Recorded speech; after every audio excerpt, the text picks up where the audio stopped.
नमस्कार, मैं पूर्णिमा स्वागत करती हूँ आप सभी का जमशेदपुर मिरर में। मैं इस वक्त मौजूद हूँ वी केयर पॉलीक्लिनिक में और मैं इस वक्त बात करने वाली हूँ डॉक्टर प्रभात रंजन बंडवाल से, जो कि एक फिजिशियन और डायबिटोलॉजिस्ट है। तो आपके पास ऐसे पेशेंट्स आते होंगे जो बहुत कम उम्र में बीमारी का शिकार हो रहे हैं, डायबिटिक पेशेंट हैं, तो इसके बारे में आप क्या कहना चाहेंगे?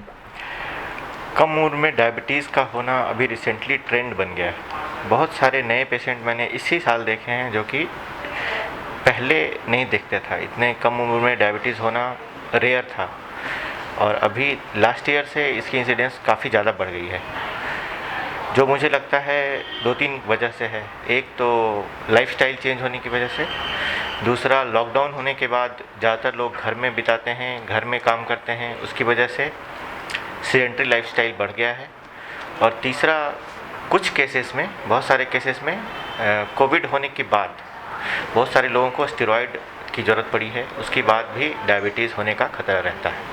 हाँ, कोरोना जो है डायबिटीज़ के मरीज़ों के लिए इस तरह से खतरा है कि उनका शुगर कंट्रोल थोड़ा गड़बड़ा जाता है। उसके अलावा उनका लाइफस्टाइल, चूँकि वो अच्छे से जो फिज़िकल एक्टिविटी होती है वो कम हो गई है, और उसके अलावा जो दूसरे बीमारियां हैं जैसे किडनी की बीमारी या हार्ट की बीमारी, उनमें भी मौत का खतरा बढ़ जाता है। तो आप क्या सुझाव देना चाहेंगे कि लाइफस्टाइल कैसी होनी चाहिए, क्योंकि स्ट्रेस और जो डिप्रेशन है आजकल लोगों के लाइफ का एक पार्ट हो गया है, तो इसके बारे में जानना है, क्योंकि मैक्सिमम लोग जो है कोरोना काल में डिप्रेशन और स्ट्रेस का शिकार हुए हैं। हाँ, एक्चुअली डिप्रेशन और स्ट्रेस का कारण ये है कि लोग बाहर नहीं जा पा रहे हैं, ज़्यादा लोगों से मिल नहीं पा रहे हैं, अकेले में ज़्यादातर समय बिता रहे हैं। तो उसके लिए सबसे अच्छा है कि अपने आप को अपने मित्रों से कनेक्टेड रहें और थोड़ा सा फिजिकली एक्टिव रहें, जो कि ज़रूरी नहीं है कि बाहर जाया जाए। छत या बालकनी में भी कम से कम आधा से 1 घंटा व्यायाम किया जा सकता है। उसके साथ कुछ योगासन वगैरह भी कर सकते हैं ताकि वो फिजिकली एक्टिव रहें, और प्राणायाम से वो थोड़ा मेंटली फिट भी रह सकते हैं। 2 तरह का होता है, एक जो बहुत कम उम्र में होती हैं, 10-12 साल की उम्र में या उससे भी कम में, यूजुअली उनमें इंसुलिन का बनना जो है वो बंद हो जाता है और उसके लिए इंसुलिन की ज़रूरत ही पड़ती है इलाज के लिए। जबकि दूसरे तरह का जो डायबिटीज़ है वो ख़राब लाइफस्टाइल की वजह से होता है। अगेन उसमें मोटापा या ज़्यादा टाइम बैठकर काम करना, ये या फिर खाने में गड़बड़ी, जैसे कि ज़्यादातर जंक फूड खाते हैं, उसकी वजह से मोटापा बढ़ता है और उसकी वजह से डायबिटीज़ होने लगता है। तो ये पहले तरह का डायबिटीज़ में तो जीवन भर उनको इंसुलिन की ज़रूरत पड़ती है, और दूसरे तरह के डायबिटीज़ में ज़्यादातर फिजिकली एक्टिव रहना, साथ में खाने में परहेज़ करना और नियमित रूप से दवाइयाँ लेता रहना, उससे भी वो कंट्रोल किया जा सकता है। सारे केसेस मैंने देखे हैं जो कि नियमित रूप से दवाई भी नहीं खाते हैं और खाने पर भी ध्यान नहीं रखते हैं, और बाद में सीधा वो कॉम्प्लिकेशंस लेकर आते हैं, जैसे जिसकी कॉम्प्लिकेशन हाथ पैर में झिंझिनी भी हो सकती है, लगातार सर दर्द होते रहना हो सकता है, या फिर किसी को हार्ट अटैक या फिर किडनी फेलियर भी हो सकता है लंबे समय तक शुगर बढ़ा रहे तो। उसके लिए ज़रूरी है कि नियमित रूप से शुगर की जांच कराते रहें, नियमित रूप से दवाई खाते रहें। बहुत सारे मरीज़ ऐसे भी देखे हैं मैंने जो कि सोचते हैं कि यदि मुझे कुछ प्रॉब्लम नहीं हो रहा है तो मुझे दवाई खाने की ज़रूरत नहीं है। मैं सब लोगों को ये बताना चाहता हूँ, ऐसा ज़रूरी नहीं है। बहुत बार ऐसा होता है कि शुगर लेवल बढ़ा रहता है और हमें उस समय कोई परेशानी नहीं होती है, और वो धीरे धीरे हमारे शरीर को नुकसान पहुंचाता रहता है। और खाने में परहेज़ के नाम पर मैदा से बना खाना या फिर जंक फूड, जो भी चाइनीज़ फूड्स है या जो भी रेडी टू ईट फूड आता है, पैक्ड फूड आइटम से भी बचना चाहिए।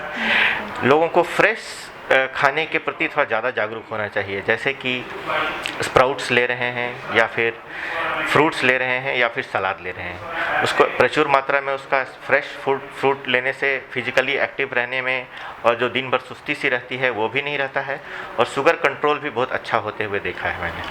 तो बच्चों के लिए सर आप कुछ एडवाइस दीजिए।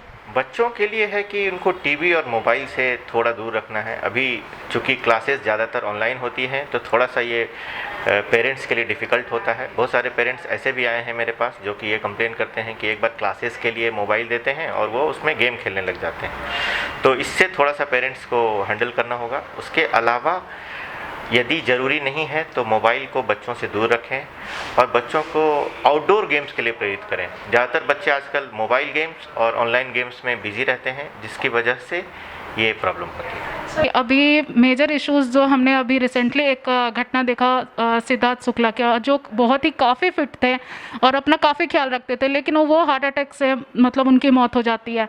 देखिए, जो फिट दिखता है ज़रूरी नहीं है वो फिट हो।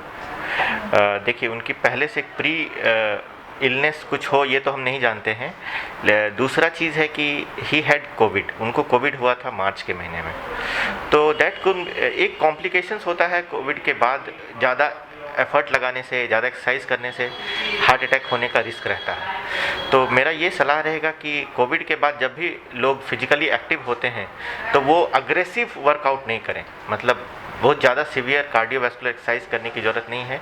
अपने लाइट एक्सरसाइज और बॉडी पे प्रेशर ना हो, ऐसा कुछ। एक्सरसाइज और बॉडी पे प्रेशर ना हो। वैक्सीनेशन के बाद क्या चांसेस होते हैं कोविड होने का या कुछ है? वैक्सीनेशन होने के बाद चांसेस कोविड होने के होते हैं। ये गलत धारणा है कि उसके बाद कोविड नहीं होता है, लेकिन हाँ, उसकी जो सिवियरिटी होती है वो काफ़ी कम हो जाती है। बहुत सारे कंट्रीज़ में देखा गया है, जैसे अभी भी इंसिडेंट्स काफ़ी जगह वैक्सीनेशन के बाद भी बढ़ रहे हैं, लेकिन मॉर्टेलिटी जो डेथ रेट है वो काफ़ी कम हो गया है। या फिर सीवियर कोविड जिसकी वजह से ऑक्सीजन की ज़रूरत पड़े या आईसीयू में एडमिट होने की ज़रूरत पड़े, ऐसा नंबर काफ़ी कम हो गया है वैक्सीनेशन होने के बाद। इसीलिए मैं सब लोगों को सलाह देना चाहूँगा कि वैक्सीनेशन ज़रूर से लें। ये हमें वैक्सीन के कोविड के इन्फेक्शन से नहीं बचाता है, लेकिन उससे जो सीवियर प्रॉब्लम्स होती है उससे होने से बचाता है। तो सर एक कितने महीने पे अपने जो है body checkup, full body checkup करानी चाहिए? देखिए, फुल बॉडी चेकअप तो एक आइडियल कंडीशन है, इंडिया में पॉसिबल नहीं है, बट हाँ 45 इयर्स एंड अबव को साल में एक बार ज़रूर नियमित रूप से शुगर, प्रेशर और इस तरह की जो कॉमन क्रोनिक बीमारियां हैं उसका इलाज कराना चाहिए। ने हमें सुझाव दिए कि अपना ख्याल किस तरीके से रखें, और ये सुझाव हमारे लिए काफ़ी कीमती है कि हम खुद का और अपनों का ख्याल रख सकें। धन्यवाद।